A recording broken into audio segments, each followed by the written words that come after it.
Hey guys, Mike here. Super excited to announce that the vendor table is going back to Las Vegas for WPBI 2026. So, in case you weren't aware of what WPBI is, it's the ultimate destination for wedding and portrait photographers. This year it's happening from March 1st through the 5th, and it's back at the Rio Hotel. So, come and learn from some of the best in the industry, get hands on with the latest gear and tech, and connect with like minded creatives. Plus, you're going to leave there with long lasting friendships, fresh inspiration, and a whole new passion for your craft. We had an absolute blast last year, and we're so excited to be back as the host of the Wedding Summit. We're also going to be leading a photo walk, and we're going to be recording a live podcast with a studio audience. So if you want to learn more, get all your information and get your tickets with the link in the show notes. Now, let's kick off the episode. Welcome back to the Vendor Table, presented by Aftershoot, the AI culling, editing, and retouching program designed to give your time back so you can focus on the important things. What's up, Lauren? Hi. Hi. We have a special guest today. You want to give her a proper introduction? I do, like more than anything. Our guest today is a licensed attorney and the founder of the Legal Paige, a leading legal education platform and contract shop that helps creative entrepreneurs navigate the legal side of business with confidence. She started the Legal Paige in 2018 after seeing how many wedding and creative professionals struggled with contracts, copyrights, and liability. She began her career as a photographer while in law school, later clerking for a federal district court judge, which gives her a rare perspective as both a creative business owner and practicing attorney. Today, the Legal Paige has helped tens of thousands of entrepreneurs protect and grow their businesses through contracts, education, and approachable legal guidance. Welcome to the show, Paige. Hey guys, thanks for having me again. I'm excited to be here in person. Round person. two. Round two. Round two. We had Paige on. She was on episode 80. So if you haven't checked that out, check that out because a lot of things, we'll talk about some things that we mentioned on that episode, but we're not going to dive in. So if you are like, I didn't hear my question answered, it's probably because we talked about it in episode 80. So, but check that out. That was a virtual episode. Now we have you in person. I'm so excited. It's so great.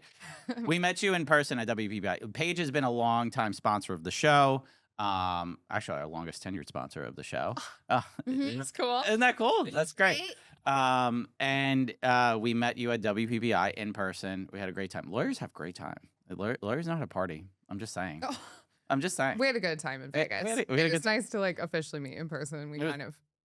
I mean, I loved you already, but I loved you Vegas. even more after that. Yeah, it's great.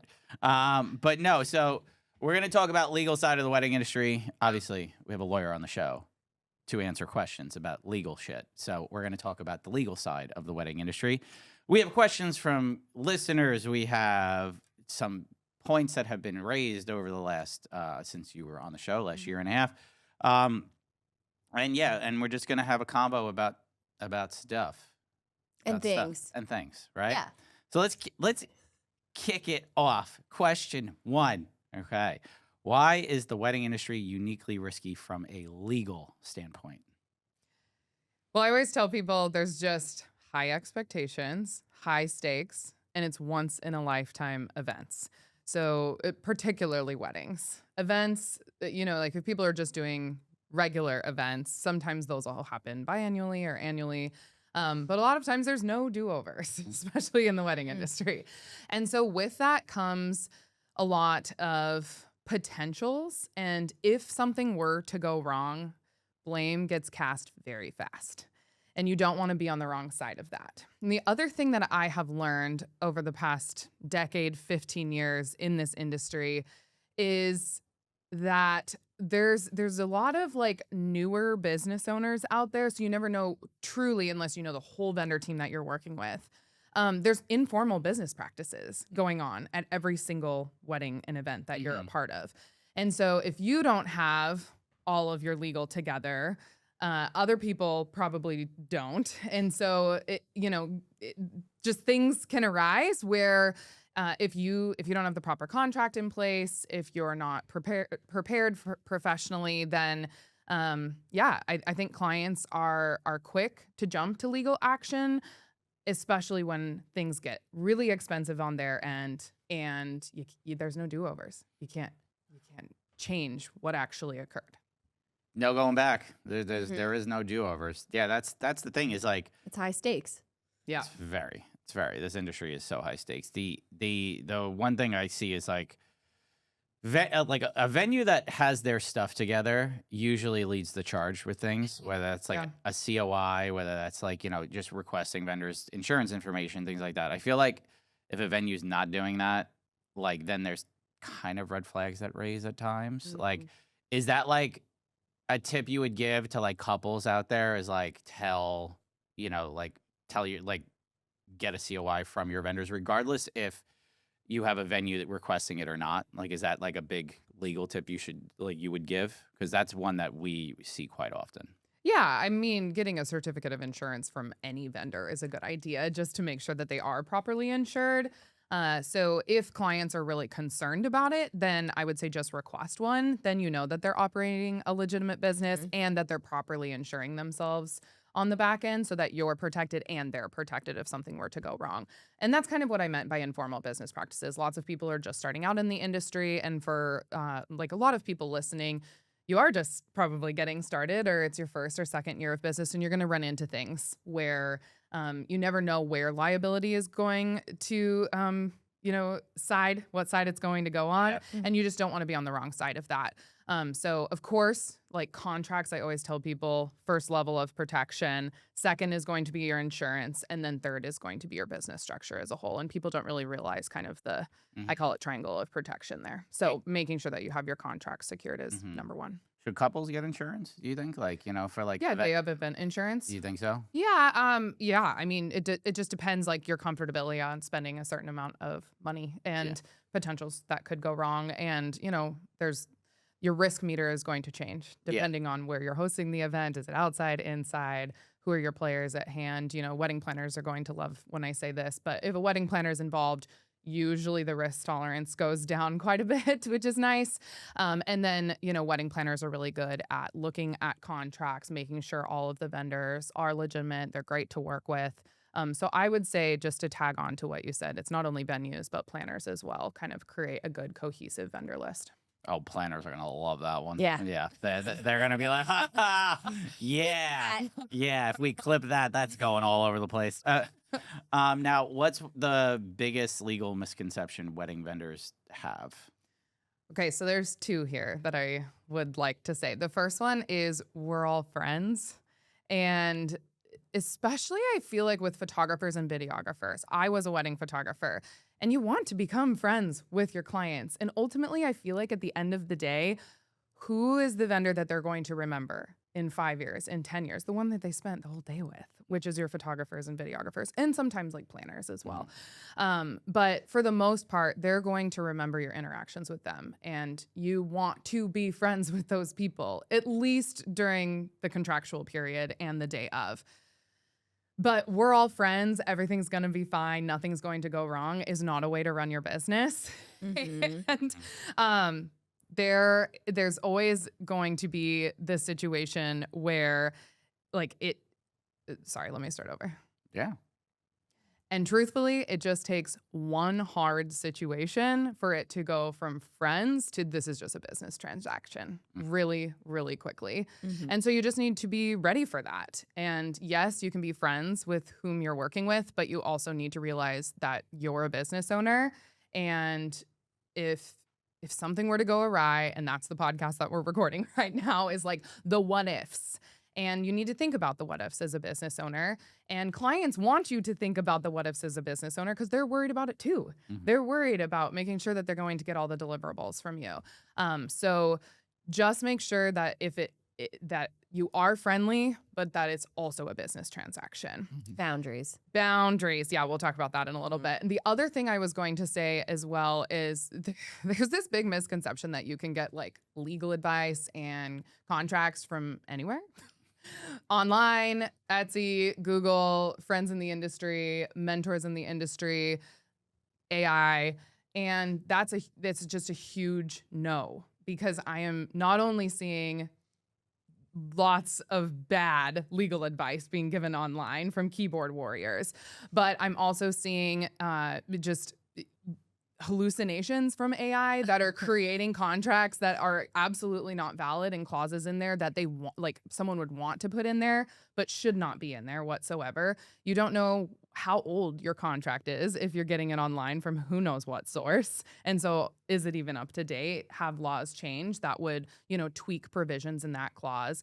And then I've also seen contracts online or legal advice given from online that's from like an international source. Oh. And it's just converted to, US version or English version. And then you don't even have a contract that's really going to be upheld. So those are the two that I commonly see. Yeah. Yeah, maybe listen to the lawyer. Well, She's right. Yeah. Like, legal advice. We were just talking about this before we started recording, but the amount of people in comment sections of lawyers that think that they know better than the lawyer is shocking. It's just, it's honestly hysterical because we're just like, okay. Like, it's one thing to have an opinion. Like, if the topic is an opinion, like, give your opinion. But when it's like legal, it's a legal topic, and you're like, no, that's not how it works. Actually, No, but it is. That's the law. that's the law. yeah, That's- laws, policies, regulations, they all incite a lot of opinions. And I think that's just the nature of it. So I understand that people are going to have opinions. And the one thing I'll tell people on that, in that respect as well, is there's always going to be two parties at least in a legal dispute. And so if there's two lawyers on either side or, legal just defenses on either side, they're all going to argue various positions related to a specific law, provision, or regulation. And so, yes, there's always going to be, differing angles and, how you're interpreting certain laws. But the law is usually a certain way, and it's that way for a reason. And when you get in front of a court or, mediation or arbitration, they're going to look at the law and they're going to look at what it means in plain language. So Kind of makes sense, guys. That's how it works. You can hate it, but it still is what it is. Yeah.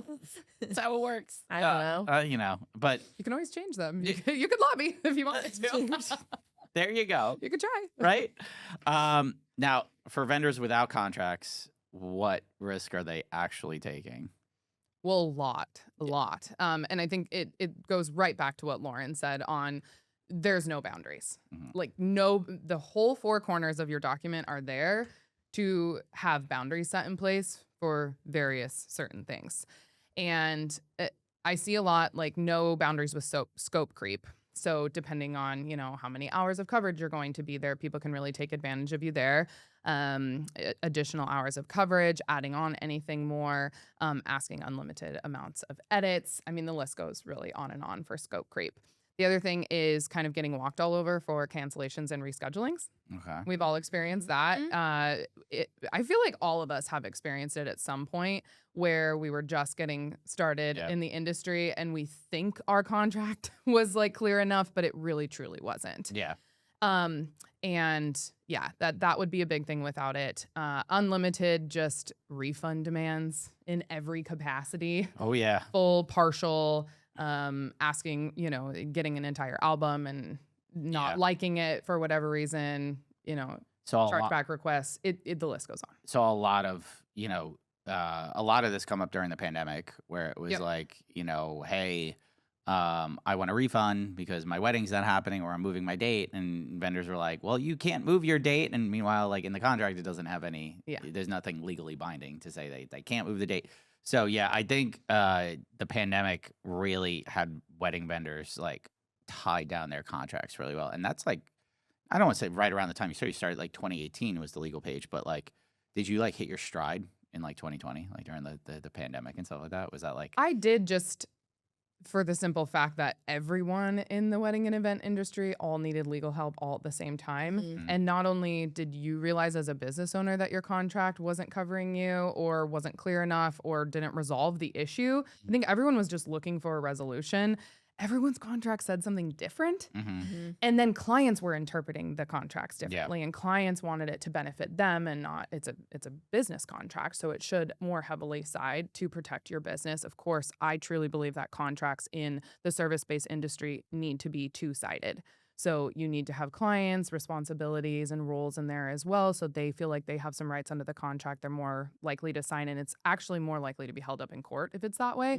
But a business contract is there to protect you ultimately. So I am glad that a certain situation occurred in 2020 in terms of the business side of things, where legally everyone now has laser beam focus on contracts. Not only business owners, but clients as well. And I think that does two really good things. It makes our contracts better as business owners. We understand our contracts better. We know what's in them. We're able to more adequately explain them to our clients, and our clients are actually looking at them prior to signing now. So there is a little bit of a silver lining. It was not a fun place to be when we were all dealing with that. I was dealing with cancellations and reschedulings. I was still booking weddings during that time. So we were just all in the same boat. We all needed help. And I didn't have kids at the time, so I had a lot of time on my hands, and I was really able to just be virtual and go at it for 14 to 16 hours a day. And it was nice. I was happy to be able to help everyone that needed help. Well, you helped a lot of people through that, the tens of thousands that have Legal Paige contracts, which you could use code TVT10, by the way, to get 10% off. A shameless plug. That's a shameless plug. Absolutely. But I have one. What? A Legal Paige contract. Yeah, you had one before. Not to say I didn't know about the Legal Paige contract. Before we even met. Yeah, like I did not have a Legal Paige contract, and she was just like, You gotta see this thing. You got to see this. And I remember looking at it, I was like, what the fuck? I was like, my contract sucks ass. Like, this thing sucks ass. So I now have a Legal Paige contract. But Yeah, when I got it, I remember like downloading it and looking at it and being like, oh my God.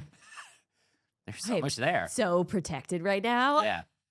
I just love it too. Like, and yes, shameless plug. She's a sponsor of the show. I'm going to talk about it for a second. Okay. You get updates and stuff like that. Okay. Like if like something changes, all right, and you have a contract, you get an update, like an email. Oh, update your contract with this. I fucking love that. That's great. Like, I had to curse once on the show. Okay. One swear word. One F-bomb to make it explicit. Right when they're plugging. Legal Paige. Thank you so much. That's entirely too kind of you. Wowie. That's why people watch the show. We like to keep our pulse on the industry. I love the service-based industry, particularly the wedding and event industry. I started out as a photographer. I know it inside and out. All of the lawyers on my team now know it inside and out. Lawyers, we niche down into very specific things. Don't ask me about like medical malpractice law. Like I know nothing about it.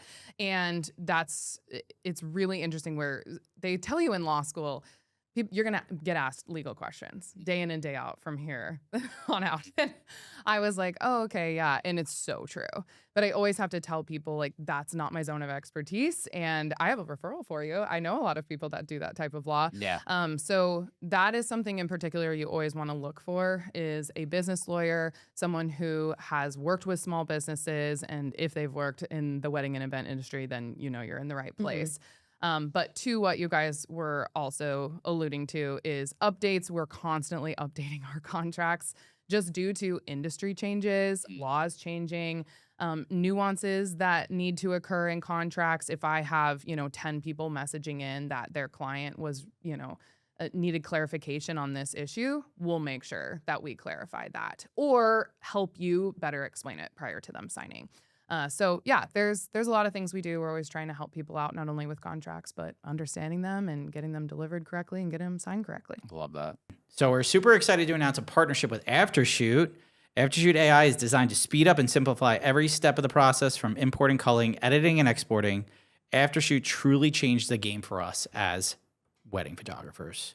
I love Aftershoot. Isn't it so great? Yeah, culling is super easy. Editing is super easy. You train your own profile based on the way that you edit. It's so good. You know what my favorite part is? What is it? Unlimited edits. Isn't that great? Like, it's just you pay one price per month or per year. You're locked in. Amazing. Edit as much as you want on the go. Like you could be on an airplane and it works. Okay, I changed my mind. That's the best part. Like love that. Like you be on the go. You don't need internet to work the program. It is so simple, so easy to use. And it's incredible. And I think you guys should try it out. You can cull thousands of photos in minutes with AI that helps identify the best selections. Build an editing profile based on the way that you edit, or you can even select one from top industry pros. Export right into Lightroom, Capture One, or Bridge for fast and accurate results. So with an Aftershoot subscription, you get an all-in-one AI assistant that can cull, edit, crop, straighten, export, and now you could also retouch using it as well. No paying an extra, it's all included. You can try it for free for 30 days using the link in the show notes and use code TVT15 for 15% off a subscription purchase. Wedding vendors, do you need a contract?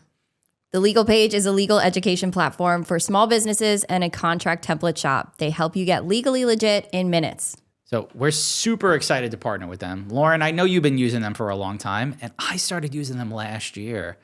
Damn. Listen, on top of being one of my favorite people in the universe, Paige has created such an amazing resource for wedding vendors. They are the resource for wedding pros looking for full-length contracts, short forms, a la carte clauses. So whether you're a photographer, videographer, planner, florist, DJ, you name it, the Legal Paige is a contract that will make your business legally legit.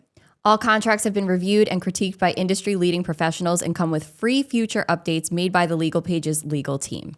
So Paige also is a retired wedding and family photographer, but she is an attorney, so she has a very unique perspective and expertise when it comes to photography contracts. She offers free education through their blog posts, podcast episodes, and YouTube channel.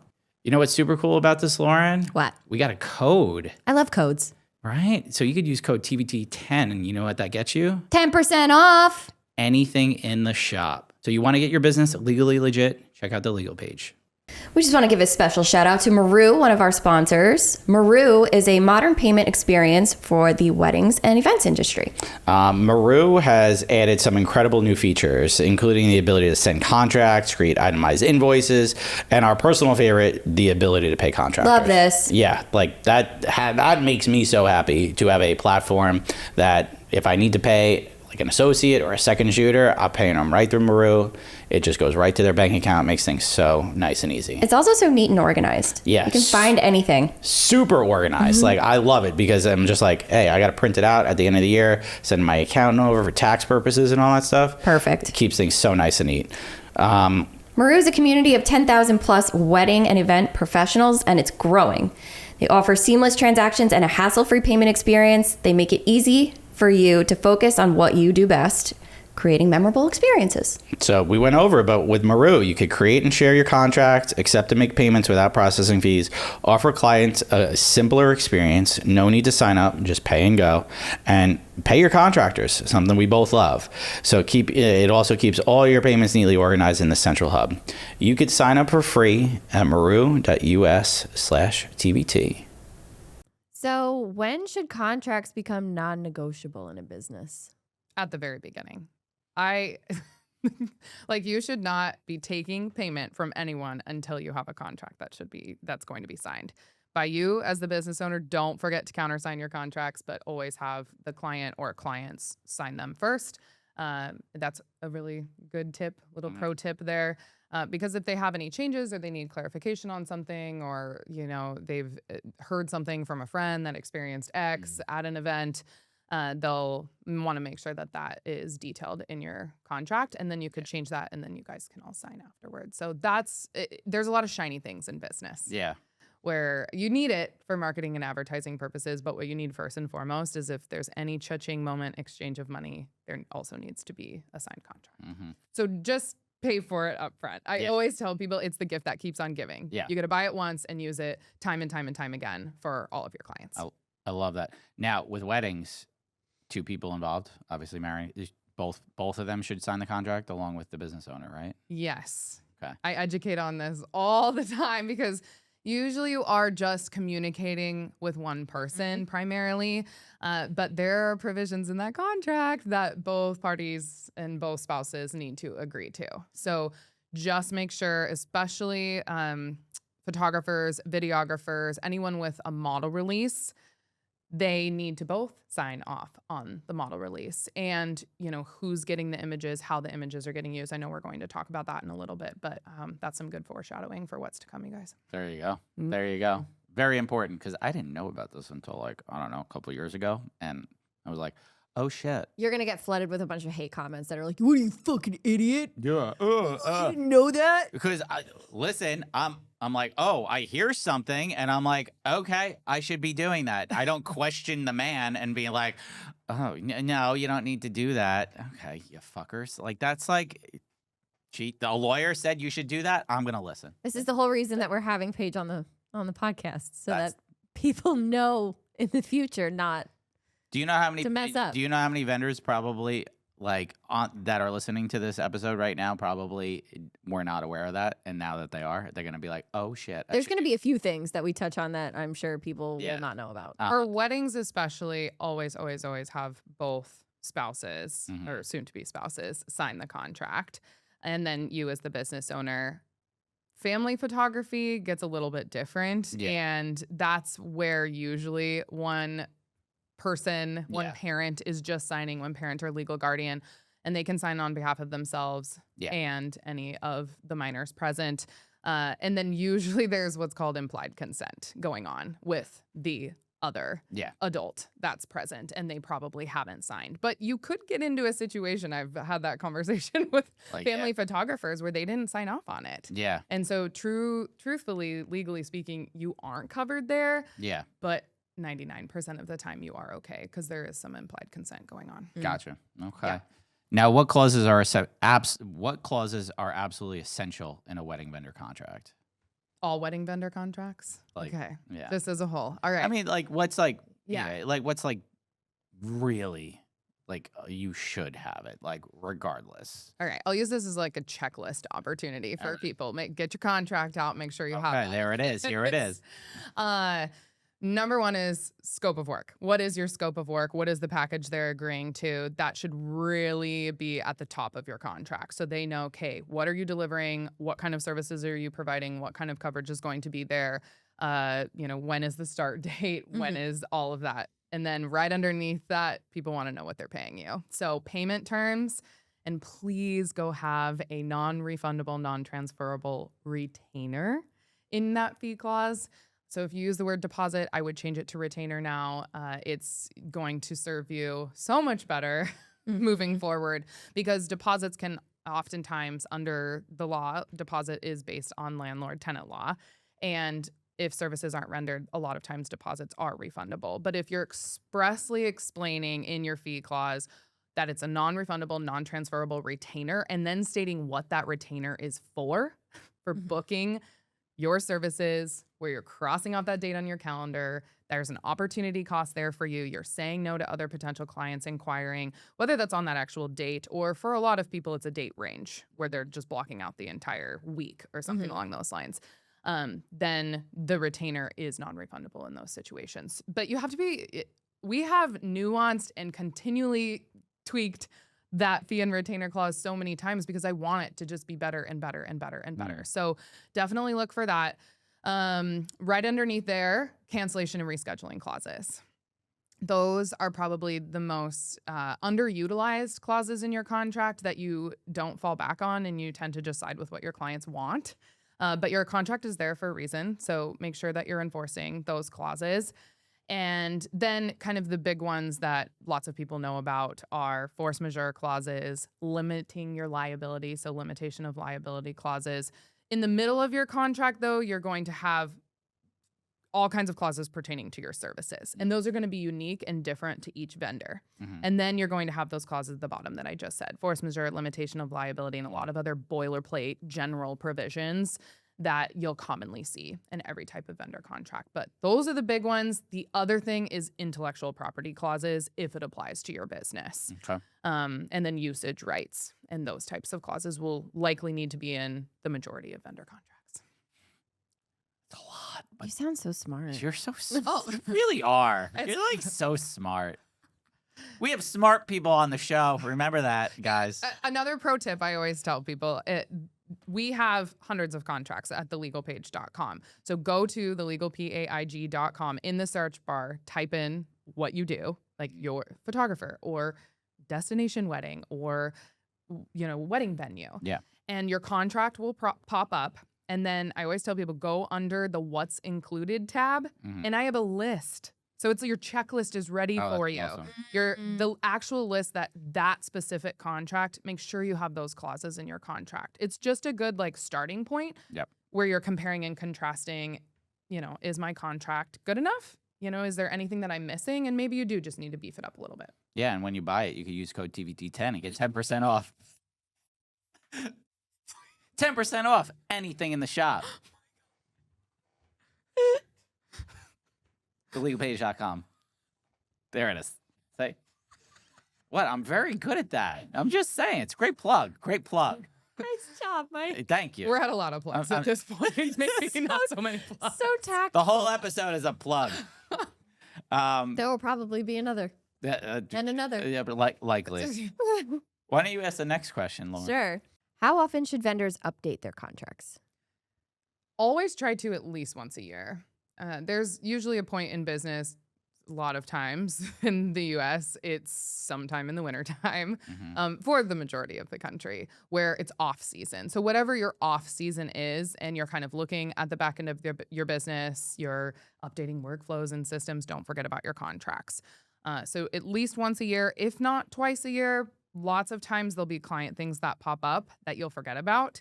So, keep notes somewhere, keep tab of, hey, that happened with a client. Is that adequately addressed in my contract? Or do I need to, make that more clear in plain language? Do I need to state that a different way in my contract? So it's, there's no questions about that business policy of mine. And then of course, if laws change, industry norms change, anything pops up, we try to keep you apprised of this. So just follow the legal page, get on our email list, or have our contracts. And we will notify you if a contract is updated. So we try really hard to make sure that it's not your job to stay up to date on laws and tons of industry norms. And is that industry norm going to actually, point to a change in a contract, or is it just so many opinions flying around from various people? So yeah, once a year is, good enough, but if you do it twice a year, that'd be better. Yeah, I mean, being thorough can only help your business, protect your business, I should say. Yeah, and just read through your contract at least once a year. Yeah. Sometimes you need to refresh your memory. I do. On your business policies. I do it all the time because I honestly, I'm like, wait, am I covered there? Or... Well, somebody asked me what my cancellation policy was the other day, and I was like, oh, yeah. Let me get back to you. Yeah.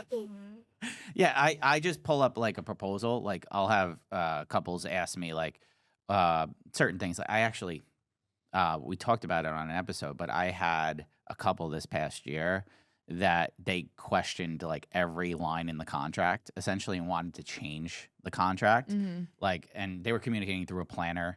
And red flags galore kind of thing. They're like, oh, my friend's a lawyer, or like my uncle's a lawyer and was looking at the contract. God, anytime you hear that, it's just like, oh. Yeah. It's like they wanted to change like certain things, certain terms. And I was just like, I am not changing my contract for any client. Like I will change it for myself to better protect myself, but I'm not going to change terms and conditions. They wanted to change like the force majeure line. They wanted to change certain things. And I was just like, I remember sending it to our group chat, like our vendor table group chat that I have with like Lauren and the moderators, and everyone was just like, run. And I was like, oh, I was gone. I was out of here.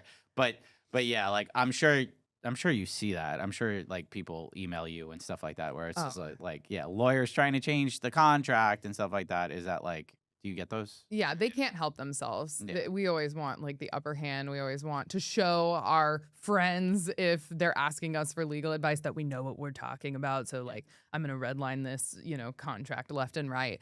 But for those, I always say it's opening the door to some communication there. Yeah. So sometimes it's not automatically a red flag client. Yeah. And I always say there's like yellow and orange flag clients. And I just remember that when it's popping up, sometimes there's still going to be a really good client. And you have to take emotions out of it and you have to lead with professionalism and your contract as a whole. Yeah. Sometimes they just want to know that maybe you know the contract too, and you are going to follow your contract. And if you explain it to them, a lot of times, even if they have 5 questions about your contract, don't automatically think that that's a red flag client. So sometimes they just want to get on a phone call and talk to you about it, and then you'll be like, oh, yeah, it's fine. Those are the good ones. Those are the good ones. But then then it'll continue. And if it's continuing, it's red flags. Yeah, it's getting a little closer. If you would have saw this, you would have been like, oh, yeah, that's a red flag. Yeah, and there's a lot of clauses. We have this in our Facebook group all the time. We have an open Facebook group. Myself and my lawyers run that group. So it's like the one place where we can have group conversations and I can answer all those one-on-one questions because everyone's looking and listening into the conversation. And people ask all the time, like, hey, this client is asking about this provision, and we tell them, like, hey, you can say this, this, and this to them, and then they're like, that worked. Yeah, they ended up booking. But then sometimes they're doing what you're doing. Where there's 10 classes, and I'm like, yeah, don't change any of those. It's not a good idea. Yeah, like there's like certain things, like I had a client that was a Navy SEAL, and he was active duty, and like an active duty clause needs to be in there. So at the time, this was pre the days of Legal, it was 10 plus years ago. I did a privacy clause with them, like essentially instead of a model release, I changed it to like a privacy clause, so like he could not have any images of himself on social media because he was active duty and all that stuff. So that was stuff that like I would obviously revise if requested. A lot of people don't want to do that. But like, I think that's like a moral thing. You should do that. Yeah. If somebody requests like a privacy. It's your image. That's one thing where I have empathy for. Yes. You know, like if I didn't want to be photographed or if I didn't want my image out there or my child's image out there, then I would hope that somebody would respect that. And it's really not like taking money out of my pocket or like food out of my mouth. Yeah. By not posting one wedding out of 25 that I'm shooting that year. Yeah. So that's just me. Yeah, I actually just had a huge conversation with a photographer friend about this and model releases and how do you change to privacy of images. So we have kind of bundled together 3 or 4 options for comfortability with your client's privacy if they're requesting that. And then how you can change your very blanket model release that gives you full rights for marketing and advertising purposes as the business owner to use their images. And sometimes they just want it like completely private, so you can't use anything. And sometimes you can nuance that down a little bit where you can figure out what they're comfortable with and you can select certain, images to be able to use. There are lots of schools of thought on that, though. Really? Oh, yeah. There's lots of schools of thought. There are some photographers who are like, I absolutely will not shoot that event or that wedding without a model release sign. And I get that. Yeah. You can be picky and choosy if you want to be. There's people, Lauren's a prime example of this. She just said, like, I have 25, if I have 25 weddings booked and 2 or 3 of them want complete privacy, kind of makes sense. I'm okay with that. If it's, I don't know, like a huge adventure elopement in a location that you've always wanted to publish, you're probably not going to let them have complete privacy of images. Yeah, you're not going to want that. Yeah. And then there's people like, high luxury end weddings. I just went to a conference and like NDAs and stuff. There's NDAs, there's privacy in 90% of their work, which is just fascinating. So there's so many different schools of thought on this.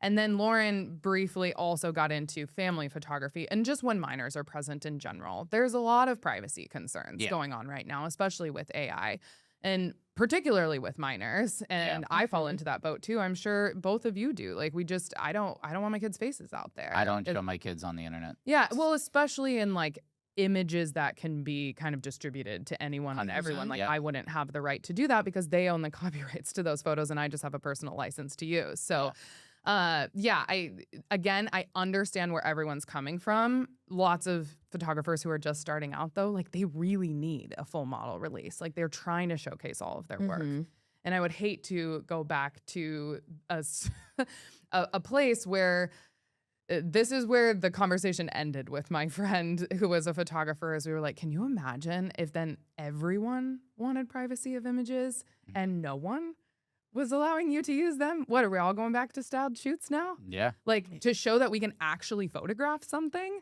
It'd just be fascinating to see, like, I don't think we're ever going to get there, but it's continually coming up. And so just kind of having in your back pocket privacy of images clause and like options there. Yeah. Just in case your clients ask, if I was a client and they were like, oh yeah, like let me know what you'd be willing to change. I have a clause for that. I can just switch it out with the model release clause. I'd be like, they know what they're talking about. They're here to protect me.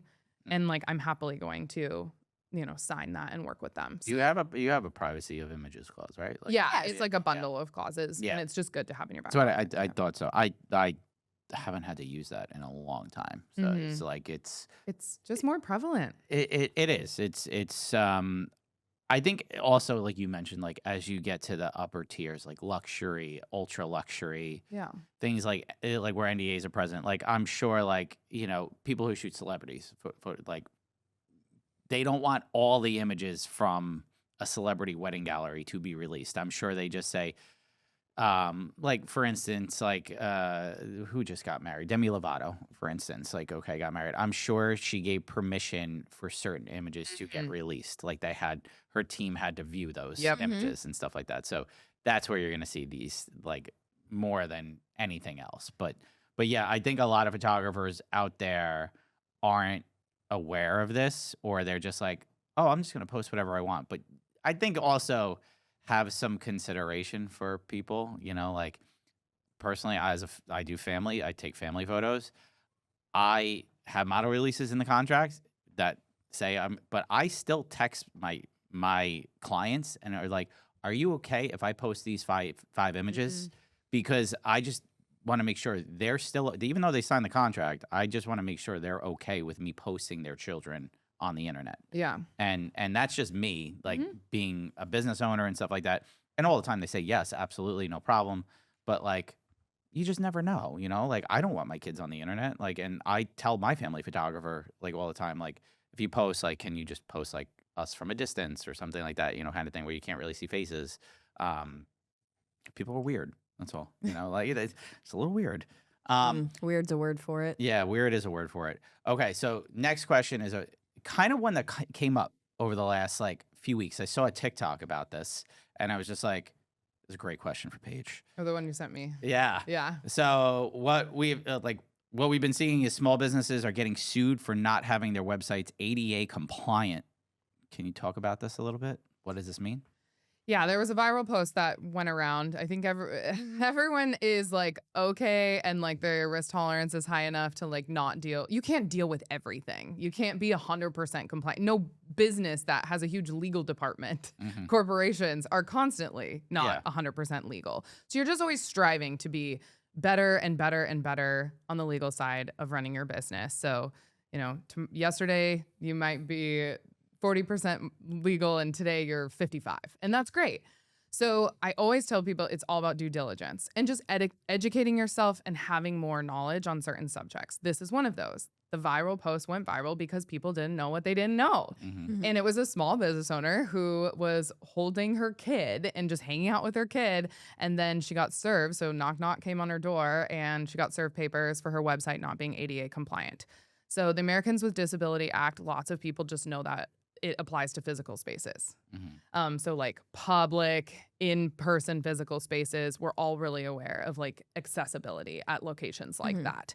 And so we automatically think, oh yeah, ADA, like accessibility, that's going on right there. Ramps, wheelchair access, elevators, those types of things.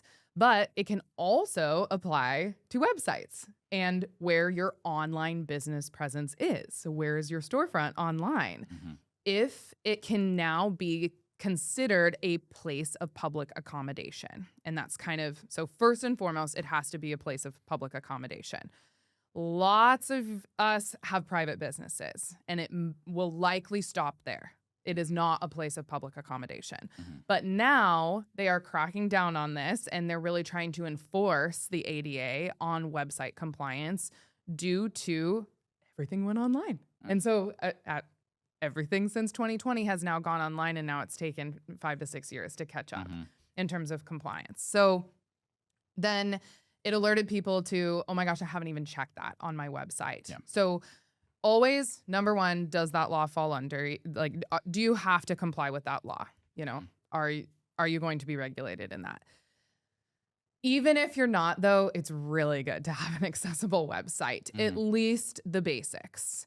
And so first and foremost, just run an accessibility audit on your website. Okay. And you guys, we put all this together in kind of a step-by-step guide for you. So I'm glad you asked this question. We've had thousands of people chime in and ask, like, what do I need to do then, Paige?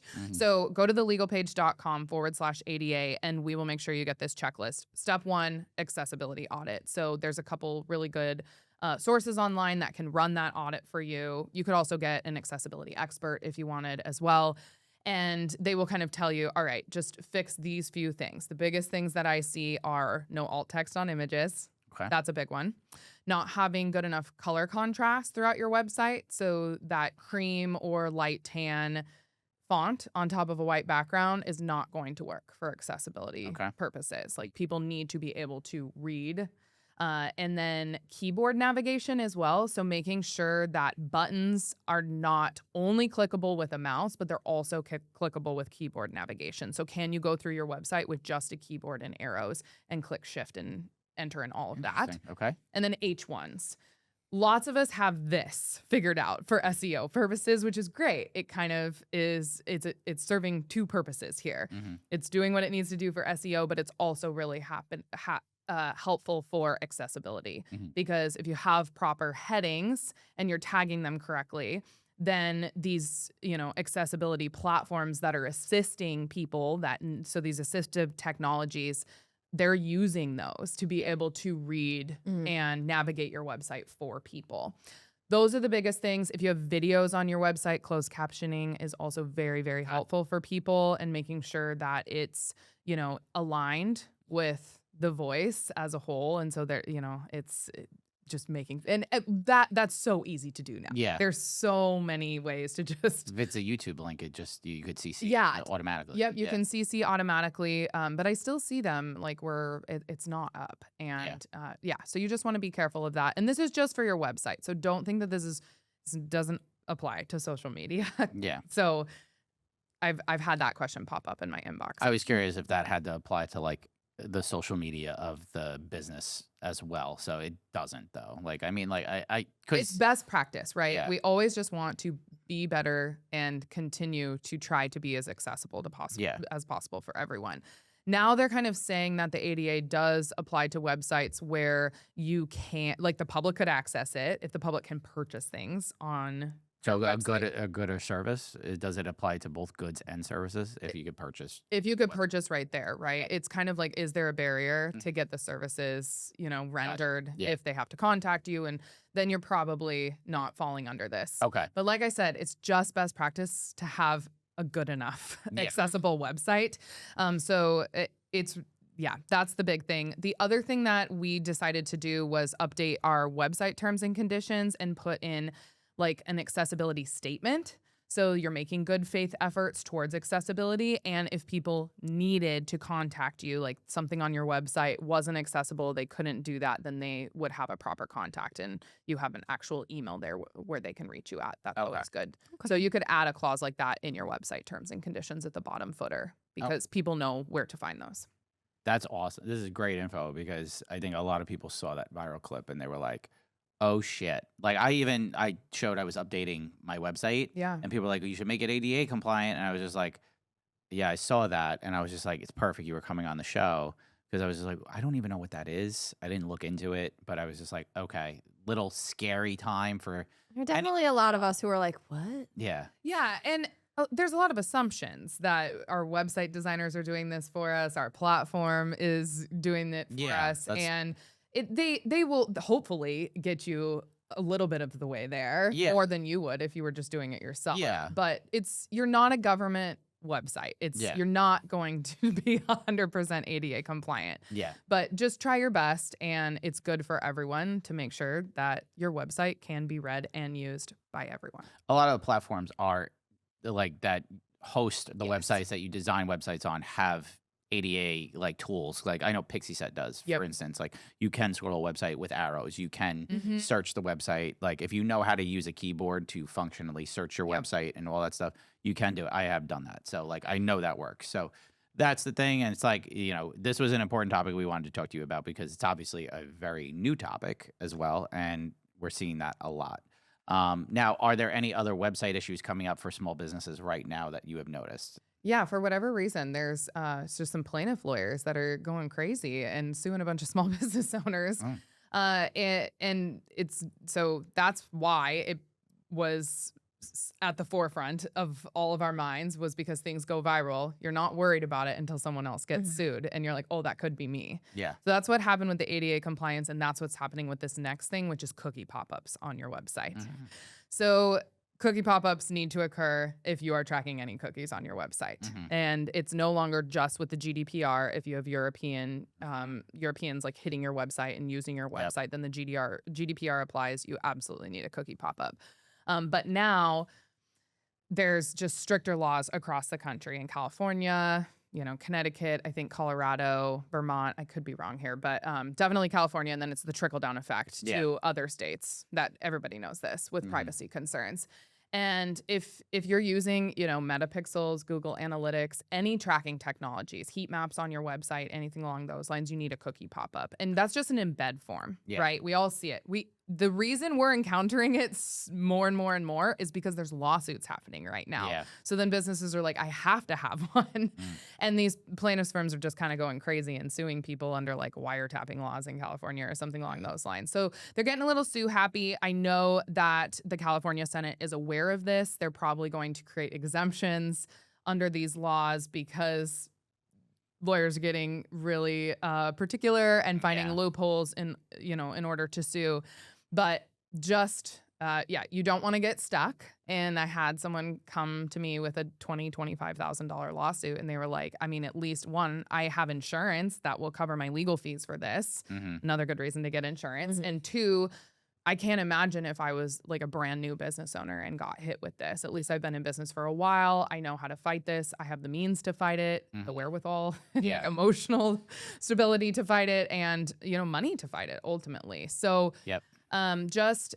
try to get a cookie pop-up on your website. There's lots of embed forms. I have another plug here. Just education is all that I ever try to do with the Legal Page. So go to thelegalpage.com/cookie. We'll give you guys, here's the rundown of what's going on with cookie pop-ups. Please make sure that you embed a cookie pop-up. And that's just, they need to voluntarily accept that you're tracking cookies. So the accept or preferences, and then they can choose, only necessary cookies. We've all seen this. Like anytime you're on our phone, reject all cookies. Yeah. You can clear your cookies. You should be doing it all the time. But then that needs to connect to your privacy policy.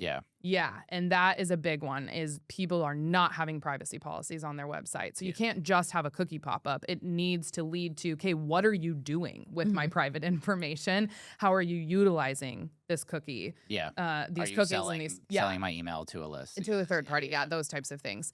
Well, that's different, like personal information that they're inputting on your website versus like cookie tracking, but those are both included in a privacy policy. Gotcha.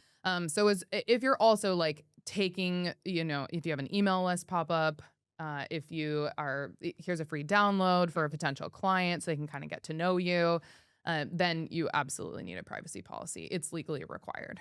Use code TVT10. Oh, it's cool when you do it.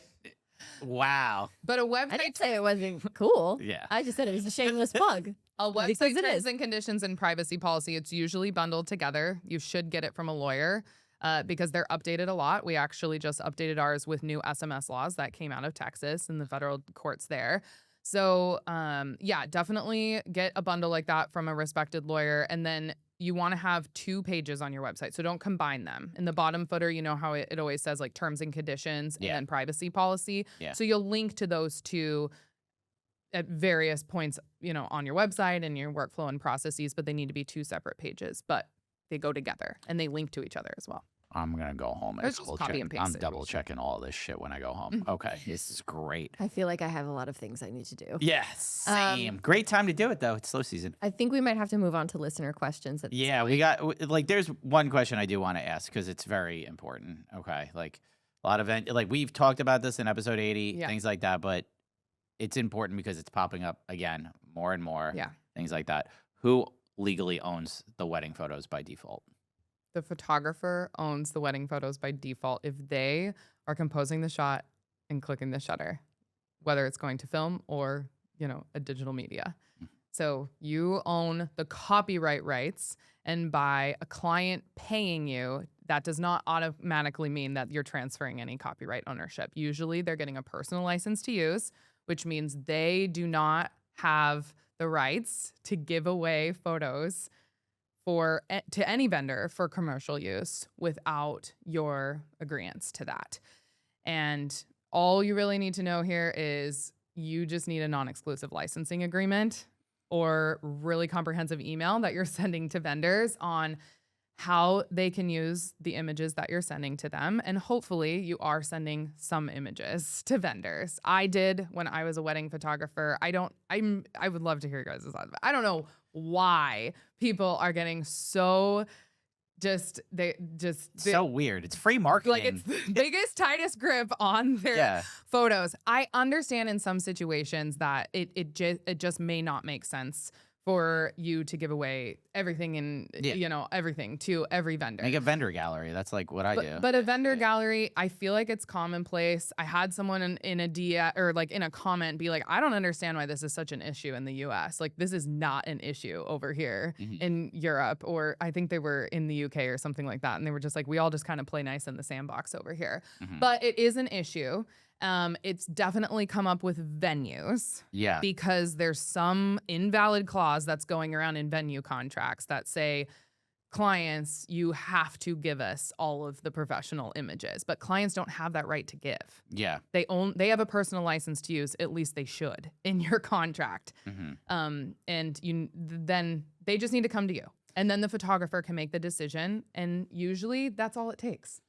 Can venues like restrict you though, like in terms of like private property? We talked things about like that. this Like we did talk in about the last this. episode, but it's still just one of those things that everyone keeps asking and talking about. So I feel like it's important to just like nail it down right now again. Yeah, to the new listeners out there, that maybe didn't listen to the old episode. Like, can venues restrict you or tell you, you need to give us the images if you want to photograph on our property?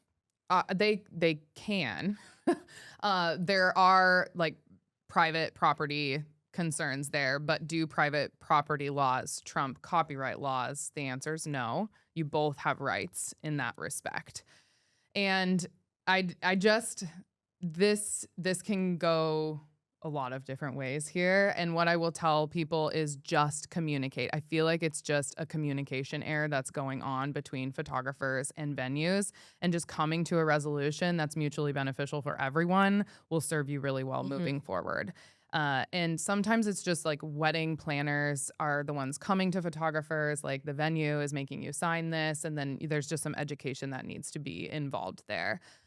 So can they restrict you? Yes. Usually it's after the fact where you figure out that everyone's getting photos. And if that's the case, then you're still good.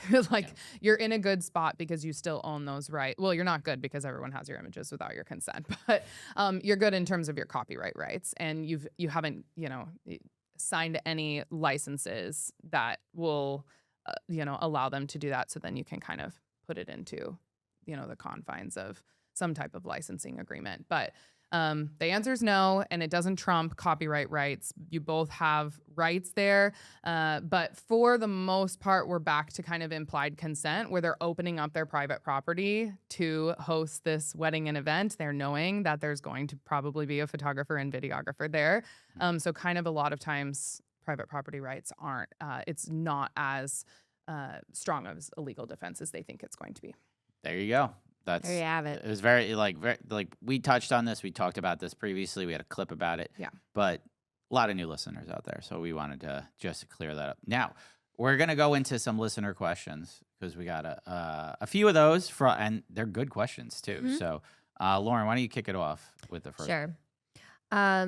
Is a separate contract needed for when parents pay for the wedding, or an addendum? It's when you know about it up front. So there's nothing you can do if they're just giving their, child a credit card and they're paying that way. But it's when you have been informed that there's a third party, and then there's these weird blurred lines of, are they now a client under the contract because they're paying, and you want to separate that. So payment does not equal client, and you want it to stay that way, because that's when things can get real messy at an event, when now you not only have to serve your clients, but you have to serve this person who paid, and then they're, dictating how you're performing your services. So in those situations, always use what we call a third-party payer addendum. And it just explains that payment terms are obligated by the third party. The clients also sign that for joint and several liability, just in case something were to happen and you can't contact this third party payer and you're not getting paid. The clients are then responsible and back on the hook for payment. But it also explains that they are not a client for any other reasons under the contract. So yeah, it's a simple one-pager document. Yeah. Everyone should have it in their legal toolkit. And you get that at thelegalpage.com. Use code TVD10. Last time. I'm sorry. We won't do it again. I We won't do promise. it again. I'm sorry. Okay. This is what I want to ask this one. Can vendors actually have a clause in their contract stating no negative reviews? No, it's illegal under consumer protection laws. So they can always state a negative review as long as it's truthful. There is a difference between a negative review and a defamatory review. And the key element to defamation is falsity. So if it is truly false, then you have a defamatory review. And you don't even need a clause in your contract to be able to fight defamation.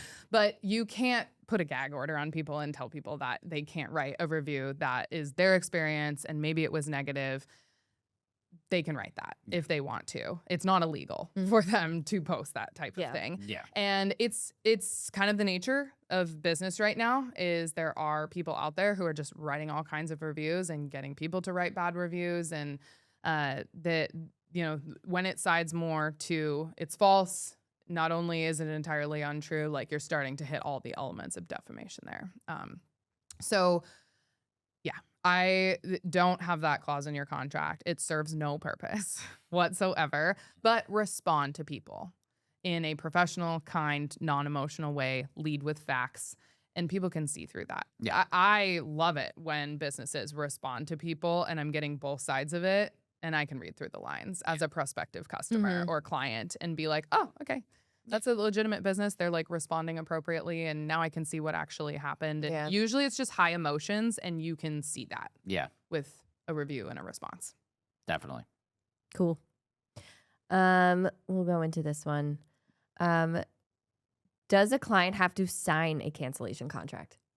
That's from Veronica Rachel Photography. Oh. So No one is legally obligated to sign anything.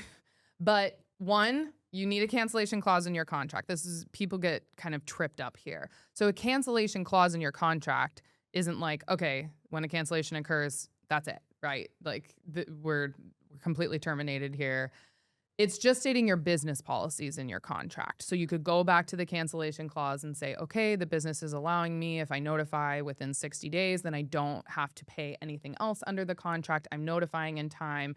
I'm obviously going to lose my non-refundable retainer. And then what happens is you need to actually solidify the termination or cancellation. And so it's always best practice to send them a cancellation agreement when they're voluntarily canceling, your clients are, or if you're canceling as the company. And that doesn't happen very often, but it does happen sometimes. Yeah. And you'll just need a cancellation contract. You'll send it over to them and hopefully they sign. There's just ghosting going on. Yeah. And it has been happening for a lot of years. Yeah. I don't know why with some people, but not with others. Mm-hmm. I've talked to many, many people in the wedding industry that are like, I've never not had a client sign a cancellation contract. Yeah. But then there's people who are like, yeah, no, they won't respond back. Then I've had that happen. Actually, I had they haven't responded back. Like one party didn't sign. Yeah. Like one of those situations. One of those situations. When it's rough. Yeah. When it's rough, yeah. Eventually they did sign, but it took a while. But it takes a while. And in those situations, it's just like it's just a couple steps that you need to take. Mm-hmm. So send it because then you're showing, okay, hey, hold on. Let me take a step back. Number one, document the voluntary cancellation. Make sure you get it in writing somehow. Mm-hmm. That if at all possible. Usually if it's on like a phone call or something like that, just follow up like, hey, you said in this phone call, you were voluntarily canceling. And then you send a cancellation contract and then make sure that there's reminders to sign.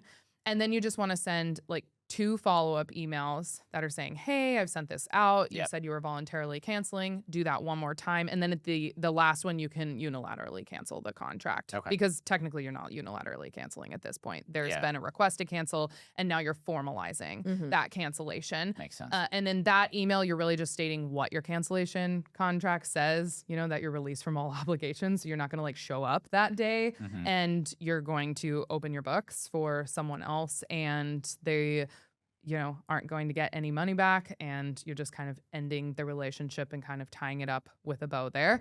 A really good sometimes way to persuade people is with some type of partial refund. So lots of times that can, Yeah. that can entice them. Yeah. to Yeah. It's like, sign. you want your money back? Sign it. Yeah, Kind of and thing. so those are usually not the situations where someone's going to ghost you and not sign, Yeah. because they do want some type of like refund in some capacity. But usually it's when there's no refund and they don't want to deal with that, and then maybe they're like talking to all their lawyer friends and trying to figure out what to do, so they're just like ghosting you in the meantime. But yeah. just make sure that you're sending some type of formalized, this is over, I'm released of obligations. Document. email back. Document. Yep, just document Yeah. everything. Yep. All right. Last question. It's an anonymous question. I have the wedding photography contract from the Legal Page, and I was wondering if there was going to be an update due to content creators. Would they have the same language as the video section in the contract? Meaning, if content creators are in the way, we aren't responsible for any missed moments. Yeah, so we already updated this in the limitation of liability clause. So just go to your TLP customer account and download the most recent version. We do send out notifications, but sometimes people are off the email list. And so they've said that they don't want to get any emails from us. So that's probably what happened. But yeah, we have already updated this, and it's becoming a problem in some instances. It's not becoming a problem in others. I think a lot of us like work well with content creators, but you just want to make sure that you're not going to be liable for them getting in the way, or them, not performing services that align with the way that you're performing services. So there's like an exclusive photographer clause, and then like how you're going to work with videographers in the wedding photo contract, which makes sense. Yeah. And now they're just wondering if you can add on content creation to that clause if you really want to. If you're seeing there's a content creator at every single wedding that I shoot, then I would add that in. Okay. But it is already just at the, now near the general provisions at the bottom. Gotcha. To save yourself. So yeah, it's already there. Great. Insightful, incredible. She's already on top of it. Look at this. Okay. I mean, we bring on smart people. Just trying to be helpful. We bring on the best. Paige, this has been amazing, as we knew it would be. It's great to see you, as anything else. I know Lauren was freaking out. Like, she was like, Just can we have a drink? but no, like, thank you so much for coming all the way from Montana. One of these days, I'm just going to fly out there and be like, hi, I'm here. I've invited you guys. You're I welcome know. anytime. I'm going to do it. Just come in the summer. I heard good things about Big Sky. Is Big Sky Montana? Big Sky's in Montana. Okay. Yep. And Yep. what else is in Montana? Glacier should do a- National Glacier. Park. Maybe we should do a workshop in Montana. That'd Yeah, be we good. should. Ooh, a glacier workshop. That'd be cool. Like, I've always wanted to go to Glacier National We got to Park. talk to Maddie. Yeah. Gotta talk to Maddie. Yeah, talk to Maddie. We don't know what the fuck Who's we're sitting doing. right over there. And she's the next episode. So this is great. Okay. So, Paige, tell everyone where they could find you, social, websites, all that stuff, even though we plugged it the whole time. We sure did. If you guys didn't catch that, I would love for you guys to follow me at the Legal Page on Instagram. That's where you're going to get like the quickest responses in terms of this is going on in the industry. We give out and dish out legal tips all the time. We try to be like first one out of the gate to let you guys know what's going on if something were to happen in the industry, or something's going to go viral. TheLegalPage.com is where we have all of our blogs, free resources, contract templates. And then you can go to TLPFacebook.com and you can come join our Facebook group. You don't have to like actively participate. It's a really good place to social listen as well and just glean a lot of insight from other people asking questions. So we have lots of social listeners in there. There's, I'm in there. 10,000 plus people in there. And we just, it's a really collegial group There's no spam, no marketing going on. It's just me and my lawyers answering questions. And that's where you can ask your legal questions to us there. So those are the best places to find me. And I'm always available. So, shoot me a DM if you have a question. Sometimes I'll point you to the Facebook group. Sometimes I can send you a resource right then and there. And yeah, we have a great customer service team as well. My team's awesome. And we're just here to help. We have lawyers on the team. We have people who know our products backwards and forwards and really know what's going on. Like I said, we really like to stay in touch with anyone in the service-based industry and what, everyone is facing and just help you be a better business owner. And if you also need a trademark, Paige is great for that too. Yeah, we also have a law firm. So the Legal Paige is our legal education platform and contract shop. I do have a sister business that's a law firm, and we do copyright protection. So remember, you do have copyright rights, but you can't actually enforce those rights if you don't have a copyright registration. And so make sure you go find an IP lawyer, and that's Griffith Swazo Law.